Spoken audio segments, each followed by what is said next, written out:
प्यारे विद्यार्थियों, मैं तेजेंद्र सिंह आप सभी का यहाँ पर अपने अध्ययनोदय यूट्यूब चैनल पर स्वागत करता हूँ।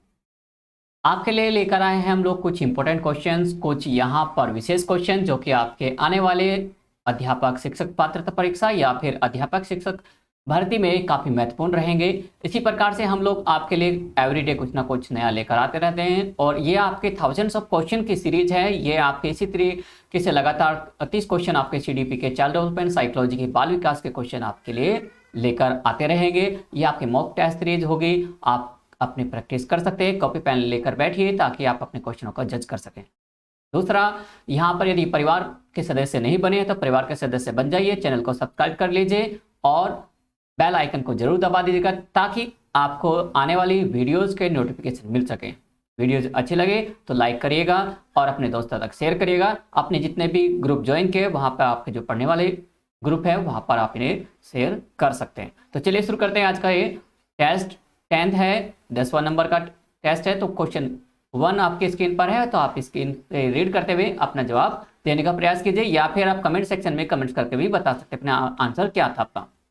कुछ क्वेश्चन हाई लेवल के हो गए, कुछ यहाँ पर मॉडरेट हो गए, कुछ यहाँ पर सिंपल हो गए, इजी क्वेश्चन हो गए। तो यहाँ पर सभी के लिए कुछ ना कुछ विशेष होगा।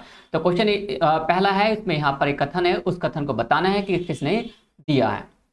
सीखना व्यक्ति में एक परिवर्तन है। क्या है सीखना? सीखने के बारे में कहा जाता है कि परिवर्तन है। सीखना व्यक्ति में एक परिवर्तन है, बिल्कुल बात सही है। जब आप सीख लेते हैं कुछ परिवर्तन आ जाता है आपके व्यवहार में, जो उसके वातावरण के परिवर्तन के अनुसार होता है। मतलब जैसे जैसे वातावरण में परिवर्तन आता है, जैसे जैसे वातावरण होता है उसी तरीके से वो परिवर्तित अपने आप को कर लेता है और उसका लर्निंग अलग हो जाता है। तो ये किसने कहा? Option 1 E.A.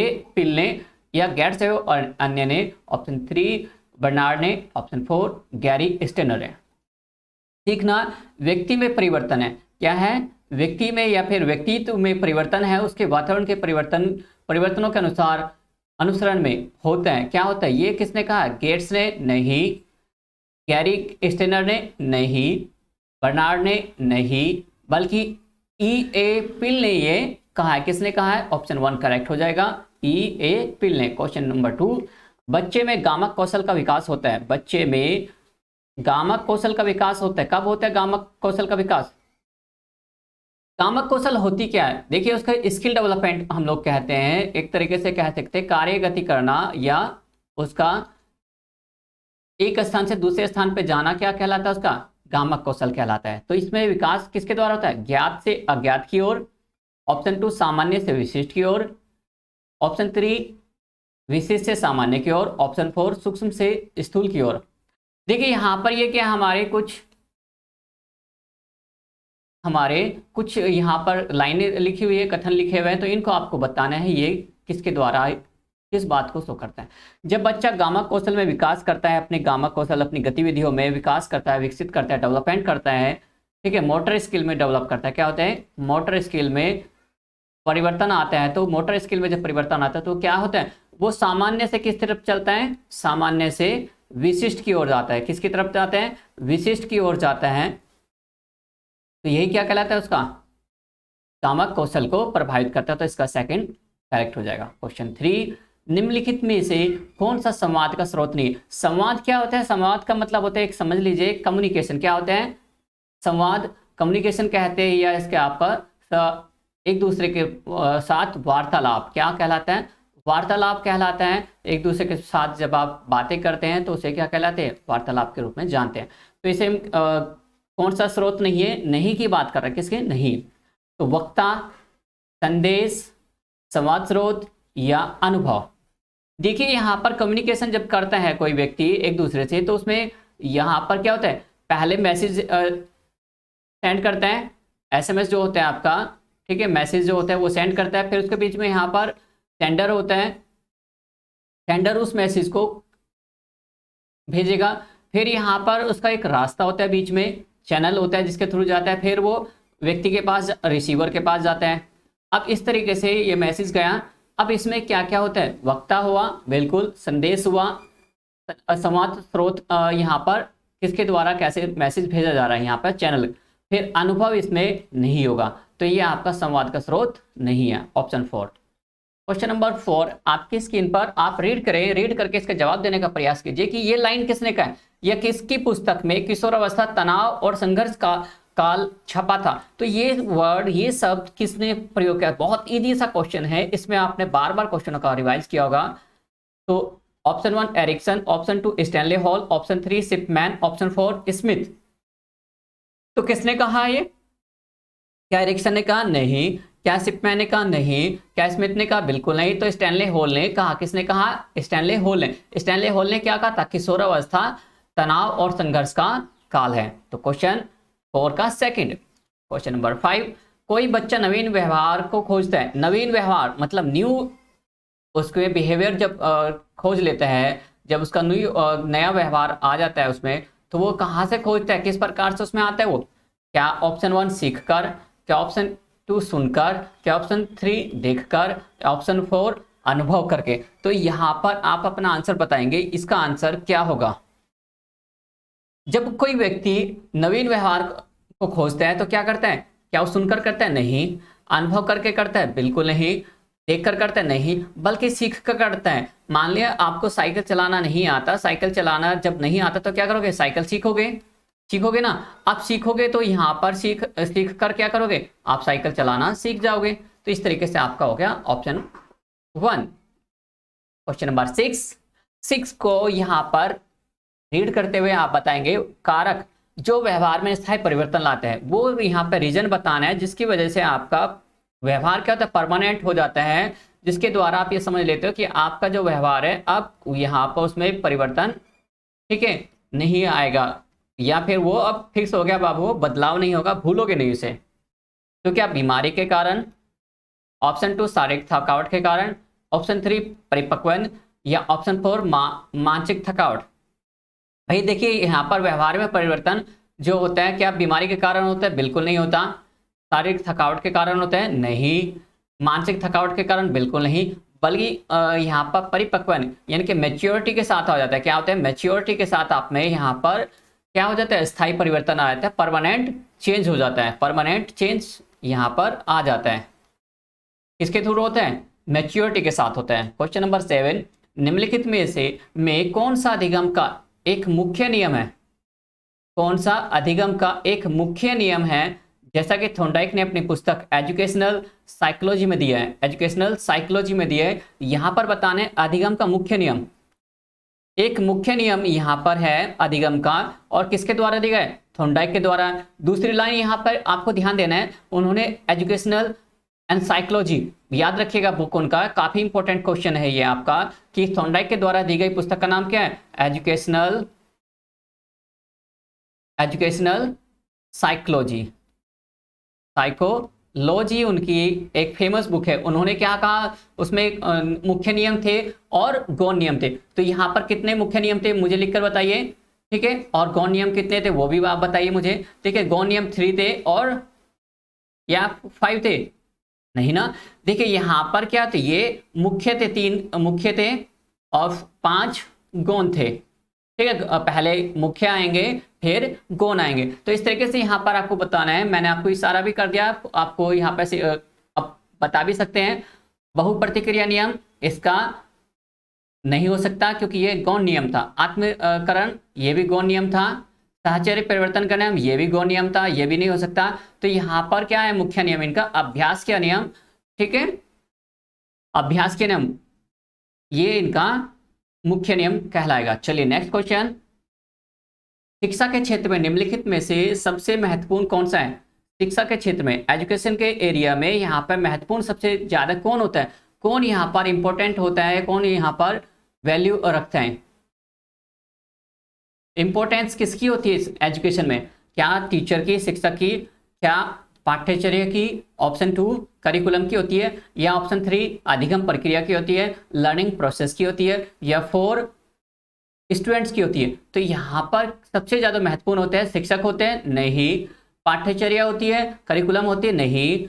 अधिगम प्रक्रिया होती है, नहीं। बल्कि कौन होते हैं यहाँ पर इंपॉर्टेंट, स्टूडेंट्स यहाँ पर इंपॉर्टेंट होते हैं। इसकी वैल्यू सबसे ज्यादा होती है हमारी एजुकेशन के फील्ड में, यहाँ पर किसकी होती है, स्टूडेंट्स की होती है। नेक्स्ट क्वेश्चन, 9, 20वीं शताब्दी बच्चे की शताब्दी कहलाती है। यदि बात करें 20वीं शताब्दी बच्चे की शताब्दी कहलाती है, तो ये किसने कहा था? 20वीं शताब्दी बच्चे की शताब्दी थी, ये किसने कहा? 20वीं शताब्दी बच्चे की शताब्दी थी, किसने कहा? क्रो, प्याजे, टॉलमैन या स्किनर। तो यहां पर आप जवाब देंगे तो क्या होगा आपका? क्रो यहां पर 20वीं शताब्दी बच्चे की शताब्दी कहलाती है। क्वेश्चन नंबर 10, अधिगम को प्रभावित करने वाला शिक्षक से संबंधित कारक है। अधिगम को प्रभावित करने वाला कौन सा कारक है? अधिगम को प्रभावित करने वाला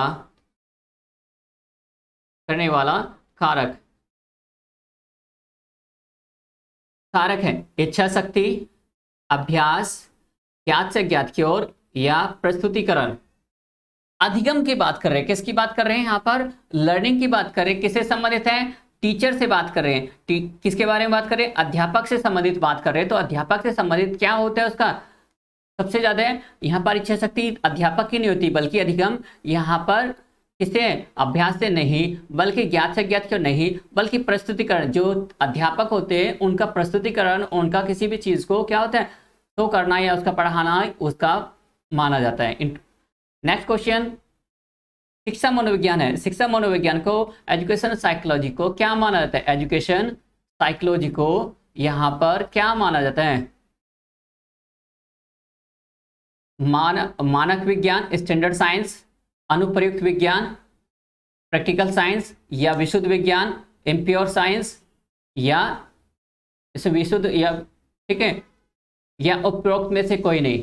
तो यहाँ पर एजुकेशन साइकोलॉजी को क्या कहा जाता है? जल्दी से जल्दी आप मुझे बताएंगे कि एजुकेशन साइकोलॉजी को यहाँ पर प्रैक्टिकल नॉलेज के आधार पर कहा गया है, इसे अनुप्रयोग विज्ञान के रूप में जाना गया। क्वेश्चन 11 का second option correct. Question number 12, शिक्षा मनोविज्ञान संबंधित है। एजुकेशन साइकोलॉजी किससे संबंधित है? ऑप्शन 1 अधिगमकर्ता से, ऑप्शन 2 अधिगम प्रक्रिया से, ऑप्शन 3 अधिगम स्थितियों से, ऑप्शन 4 उपरोक्त सभी। तो शिक्षा मनोविज्ञान किससे संबंधित है? यहां पर वो बताना है आपका शिक्षा मनोविज्ञान संबंधित है। भाई अधिगमकर्ता से भी होगा, जो लर्नर होते हैं उससे भी होते हैं, जो प्रक्रिया होती है प्रोसेस होते हैं वो भी उससे भी होते हैं, और स्थितियां जो उसके होते हैं उनसे भी संबंधित। इस तरीके से आपका 4 हो जाएगा, सारे ऑप्शन करेक्ट माने जाएंगे।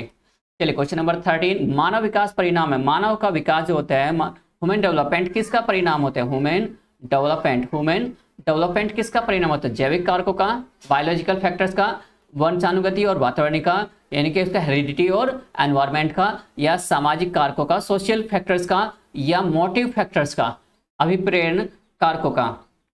मानव जो विकास होता है, देखिए वंशानुकर, ठीक है, वंशानुगति एवं वातावरणीय दोनों कारकों का होता है। मतलब इसमें कैसे होते हैं? वंशानुगत भी होते हैं और वातावरणीय होते हैं। तो इस तरीके से आपका ऑप्शन 2 करेक्ट हो जाएगा। क्वेश्चन नंबर 14, श्रृंखला अधिगम संबंधित। श्रृंखला अधिगम किसके द्वारा दिया गया? तो ये श्रृंखला अधिगम सिद्धांत किसने प्रतिपादित किया, या कौन थे इसके प्रतिपादन या इसके खोजकर्ता? ऑप्शन 1 टॉलमैन, ऑप्शन 2 गेने, या ऑप्शन 3 थॉर्नडाइक, ऑप्शन 4 ब्रूनर। यदि आप प्रैक्टिस कर रहे हैं, क्वेश्चन को बार बार रिवाइज कर रहे हैं इनका, ठीक है, और आपने पीछे की सीरीज बराबर कंटिन्यू देखी है, तो आपको यहाँ पर क्वेश्चन बार बार आपको याद हो गया होगा। किसके द्वारा? ब्रूनर के द्वारा नहीं, थॉर्नडाइक के द्वारा नहीं, टॉलमैन के द्वारा नहीं, तो यहाँ पर आपका किसका होगा? गेने के द्वारा दिया गया, ये आंसर हो जाएगा ऑप्शन 2। क्वेश्चन नंबर 15, फिर दोबारा से लाइन आ गई, तो आपको यहाँ पर तो अब तक का याद हो गया। तो किशोर अवस्था तूफान और तनाव की अवस्था है, किसने कहा? बहुत ईजी सा है। कॉल ने नहीं, विलियम मैकडुगल ने नहीं, ब्रिक्सन ने नहीं, बल्कि स्टैनले हॉल ने कहा है। किसने कहा है? किशोर अवस्था तूफान और तनाव की अवस्था है। Question number 16, very easy. शिक्षक कक्षा कक्ष में प्रयास करता है। जो शिक्षक होता है वो कक्षा कक्ष में जब पढ़ाता है, अपनी कक्षा में पढ़ाता है, पढ़ाते समय किस चीज के लिए प्रयास करता है? किस चीज को ढूंढने का प्रयास करता है? विद्यार्थियों को अनुभव प्रदान करने की, विद्यार्थियों को चिंतन अवसर देने की, विद्यार्थियों को सहायक अधिगम वातावरण देने की, या उपरोक्त सभी। देखिए एक शिक्षक का काम होता है एक जो विद्यार्थी होते हैं सारी ऐसी चीजें उपलब्ध कराए जिससे कि वो आसानी से अपने आप को डेवलप कर सके, उन्हें अनुभव दे सके। भाई एक अध्यापक है, मैंने क्या क्या सीखा, मैंने कौन कौन सी गलती करी, मैं अपनी सारी बातें बताता हूँ आपको, और उसके बाद आप क्या करते हैं, अपने आप में उन चीज़ को रिमूव कर लेते हैं। और मुझे अपने सोच के समझ के भाई हमें कब पढ़ना चाहिए, सुबह के समय पढ़ना चाहिए, शाम के समय पढ़ना चाहिए, या फिर बैठ के कहीं भी पढ़ लेना चाहिए। तो इस तरीके से चीज़ें अपना अनुभव जब बड़ों के द्वारा बताया जाता है तो वो किसी चीज़ को चिंतन करके सोच के समझ के तो बताते हैं, ऐसे तो नहीं बताते। तो यही प्रक्रिया है इसमें, विद्यार्थियों को सहायक अधिगम। तो ये भी होगा, ये भी होगा और ये भी होगा, तो इस तरीके से सारे ही करेक्ट हो जाएंगे। क्वेश्चन 16, और क्वेश्चन 16 को रीड करते हुए जवाब देंगे आप, बताएंगे कोहलबर्ग के नीति विकास सिद्धांत के अंतर्गत निम्नलिखित कौन सी उस सिद्धांत की अवस्था है।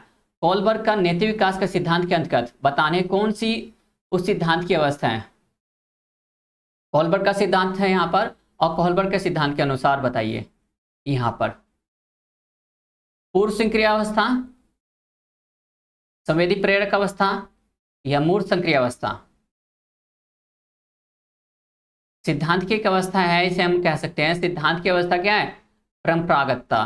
ठीक है, ऑप्शन 2 करेक्ट हो जाएगा, यहाँ पर परंपरागतता के रूप में से जाना जाता है। क्वेश्चन नंबर नेक्स्ट है आपका 18, जीन पियाजे के अनुसार तार्किक चिंतन प्रारंभ होता है। बहुत ईजी सा है, यानी कि जब जीन पियाजे जी बात करते हैं यहाँ पर एक, ठीक है, बायोलॉजिस्ट थे, मनोवैज्ञानिक थे, बायोलॉजिस्ट मनोवैज्ञानिक थे, जैव मनोविज्ञान थे, मनोवैज्ञानिक थे। तो इस तरीके से इनको यहाँ पर एक सिद्धांत दिया था, और सिद्धांत पे उन्होंने तार्किक चिंतन को प्रारंभ कब से माना, क्या संवेदी प्रेरक अवस्था से, पूर्व संक्रिया अवस्था से, औपचारिक संक्रिया अवस्था से, या मूर्त संक्रिया अवस्था। देखिए उन्होंने अपनी 4 अवस्थाएं बताई, कितनी अवस्थाएं बताई हैं।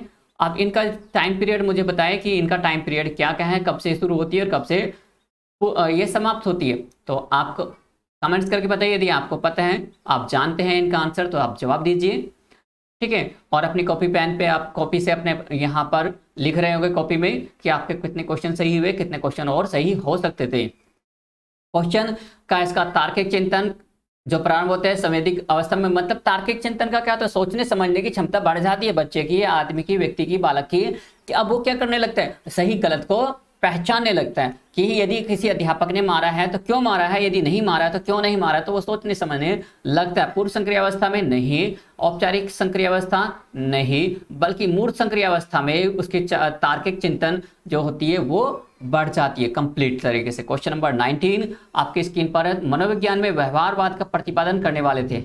यदि बात करें मनोविज्ञान साइकोलॉजी की, और साइकोलॉजी में व्यवहारवाद का जो प्रतिपादन किया, इन्होंने बिहेवियरिज्म का जो जन्म दिया, वो कौन थे, व्यवहारवाद को जन्म देने वाले साइकोलॉजी में उसको प्रतिपादन करने वाले व्यक्ति या साइंटिस्ट या वैज्ञानिक का नाम जाना जाता है, वो साइकोलॉजिस्ट कौन थे।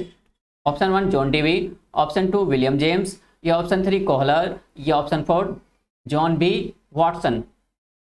तो आप जवाब दीजिए अपने कॉपी पे, या आप अपनी कमेंट्स करके बता सकते हैं। जॉन डेवी थे, नहीं। विलियम जेम्स थे, नहीं। कोहलर थे, नहीं। जॉन बी वाटसन थे, नहीं। नहीं, बल्कि यही सही है भाई, जॉन बी वाटसन ही सही है। तो ये आपका जॉन बी वाटसन व्यवहारवाद के क्या थे, प्रतिपादक, जन्मदाता के रूप में माने जाते हैं। क्वेश्चन 20 का ऑप्शन बताना है आपको क्या सही है। अधिगम का निष्पादन, अधिगम लर्निंग का निष्पादन हम किस चीज से कर सकते हैं यहाँ पर, अभिवृत्तियों से, ज्ञान से, कौशल से, या अप्रोक्त सभी।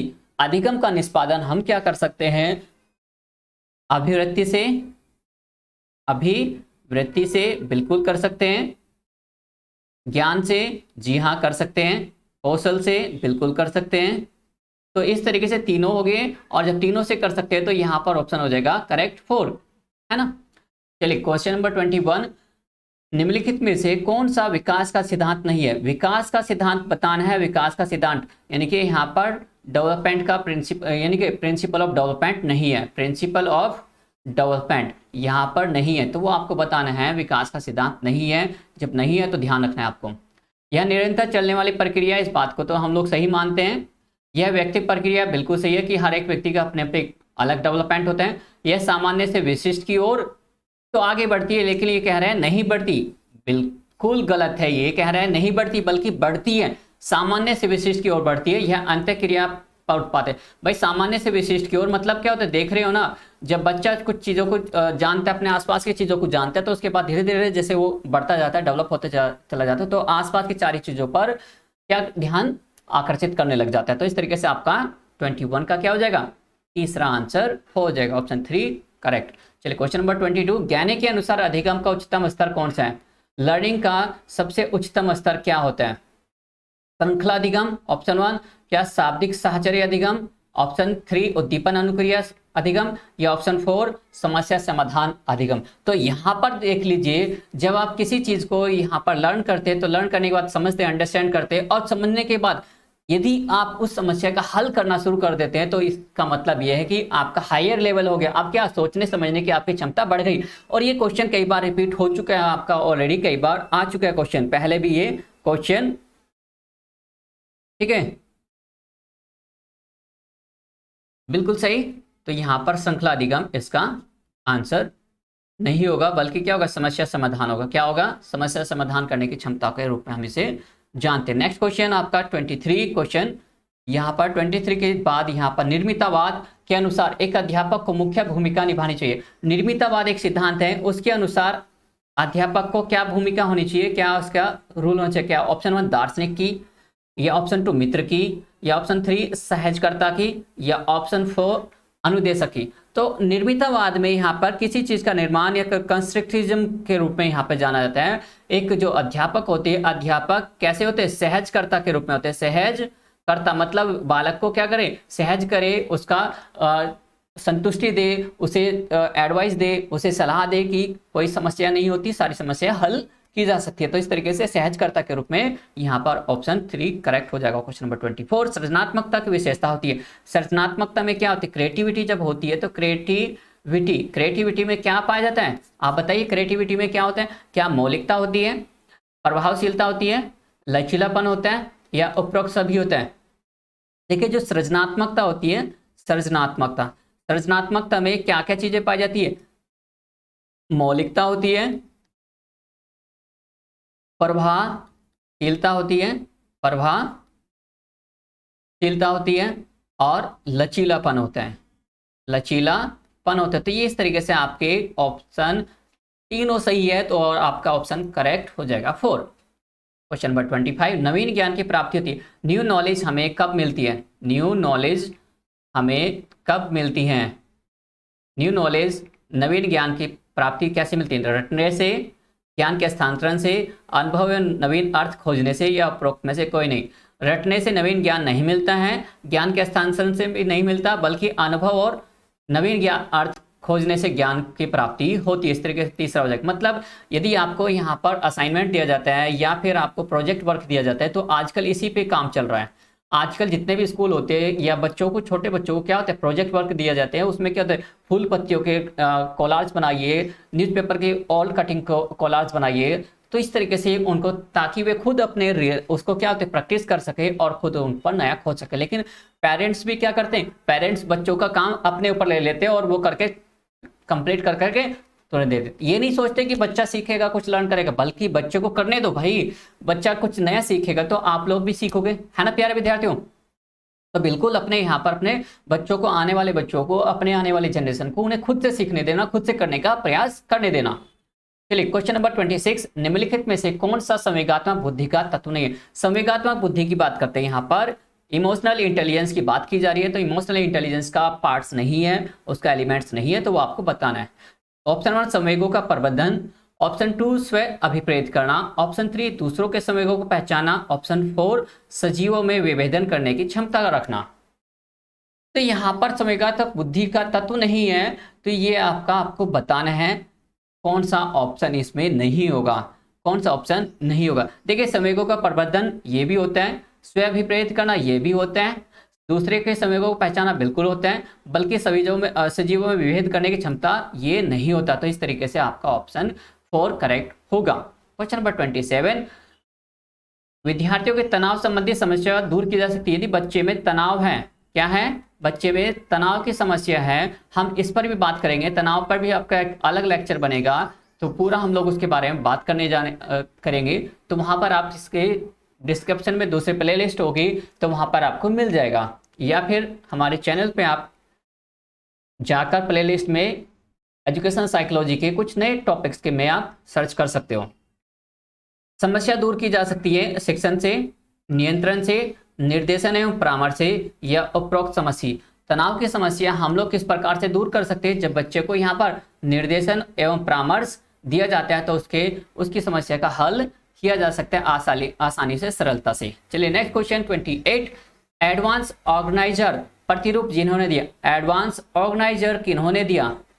एडवांस ऑर्गेनाइजर प्रतिरूप सिद्धांत को देने वाले व्यक्ति कौन थे? ऑप्शन 1 पियाजे, option 2 Ausubel, option 3 Richard Suchman, option 4 Dewey. तो क्या आंसर होगा? आसुबेल। किसने दिया? ये आसुबेल ने दिया। ऑप्शन क्वेश्चन नंबर 29 का ये आपके यहाँ पर अनुदेशन सामग्री नहीं है, अनुदेशन सामग्री के रूप में नहीं माना जाता है, तो वो आपको बताना है क्या छपी सामग्री, क्या ट्रांसपेरेंसी, या ओवरहेड प्रोजेक्टर, या ऑडियो कैसेट। अनुदेशन मतलब होते हैं निर्देशन देने के तरीके, जिस तरीके से निर्देशन प्राप्त होते हैं, निर्देशन दिए जा सकते हैं किसी को, तो वो यहाँ पर तरीका आपको बताना है कि वो यहाँ पर कौन सा ऑप्शन है या कौन सा तत्व है जो कि अनुदेशन सामग्री नहीं के रूप में प्रयोग किया जाता है। छपी सामग्री प्रयोग की जाती है, बिल्कुल की जाती है अनुदेशन के रूप में, ट्रांसपेरेंसी भी की जाती है, ऑडियो कैसेट भी की जाती है। लेकिन ओवरहेड प्रोजेक्टर एक यहाँ पर क्या होता है, हार्डवेयर होते हैं, और जो कि हार्डवेयर अनुदेशन नहीं बल्कि प्रयोग करने के लिए, उपयोग करने के लिए लाया जाता है। तो इस तरीके से ऑप्शन 29 का तीसरा करेक्ट होगा। चलिए आज की सीरीज का लास्ट क्वेश्चन, आत्म संप्रेषण को कहते हैं। आत्म संप्रेषण क्या कहलाता है? क्वेश्चन पहले भी आ चुका है, तो मतलब ये रिपीट हुआ है, तो आपने पहले सीरीज यदि देखे तो वहां पर आप इसे आसानी से कर पाते, और आपने यहाँ पर भी कर लिया होगा। मुझे आशा है कि आप लोग यहाँ पर अच्छा कर पा रहे होगे अपना। यहाँ पर मुझे स्कोर बताएंगे कि आपने कितने पाए। यहाँ पर आपने 20+ ही पाए होंगे, है ना। यदि नहीं तो फिर दोबारा से वीडियो को थोड़ा स्लो करके अपने अकॉर्डिंग, लर्निंग के अकॉर्डिंग। भाई यहाँ पर इंस्ट्रक्शनल प्रोग्राम का फायदा क्या होता है? कंप्यूटर इंस्ट्रक्शनल प्रोग्राम का यही सिस्टम होता है कि आप अपनी इच्छानुसार अपनी स्पीड के अकॉर्डिंग सीख सकते हो। तो यहाँ पर आत्म संप्रेषण को कहते हैं समूह संप्रेषण, जन संप्रेषण, अंतर व्यक्ति संप्रेषण, या अंतर व्यक्ति संप्रेषण। यहाँ पर ऑप्शन हो जाएगा समूह संप्रेषण नहीं, जन संप्रेषण बिल्कुल नहीं, अंतर व्यक्ति बिल्कुल भी नहीं। तो यहाँ पर 4 इसमें अंतर व्यक्ति संप्रेषण, मतलब जब व्यक्ति अपने आप से स्वयं से संप्रेषण करता है तो उसे अंतर व्यक्ति संप्रेषण के रूप में जाना जाता है। समूह संप्रेषण मतलब एक अपने दोस्तों के साथ, अपने क्लास के साथ, तो समूह। जन संप्रेषण मतलब जो एक नेता के द्वारा जन समूह को, बहुत सारे लोगों को अपने विचार दिए जाते हैं। अंतर व्यक्ति मतलब अपने विचारों को दूसरे के साथ बांटना या शेयर करना, और अंतर व्यक्ति जब अपने आपके विचार अपने आप से ही शेयर करना ही कहलाता है आत्म संप्रेषण। ऑप्शन 4 करेक्ट हुआ। इस प्रकार से आज की सीरीज में आपने कितने क्वेश्चन सही किए, कितने क्वेश्चन और सही हो सकते थे, तो आप मुझे कमेंट्स करके बताएंगे। कॉपी में नहीं भी तो फिर आप इसे कंटिन्यू बने रहिए। यदि आप वीडियो पे आप पहली बार आए हैं, चैनल पे आप पहली बार आए, तो आप चैनल को सब्सक्राइब जरूर करिएगा, परिवार के सदस्य बन जाइए, ताकि आपको आने वाली वीडियोस का नोटिफिकेशन मिल सके। बेल आइकन जरूर दबा दीजिएगा ताकि आपको यहाँ पर उनका भी पता चल जाए कि नई वीडियो कब और आई है, कैसे आई है। इसी तरीके से हम लोग इन सभी लेक्चर्स का एक टाइम फिक्स करने वाले हैं आपको, ताकि एवरीडे कुछ निश्चित समय पर ये प्रैक्टिस मिल सके। तो मिलते हैं नेक्स्ट वीडियो में, तब तक के लिए thank you very much, take care.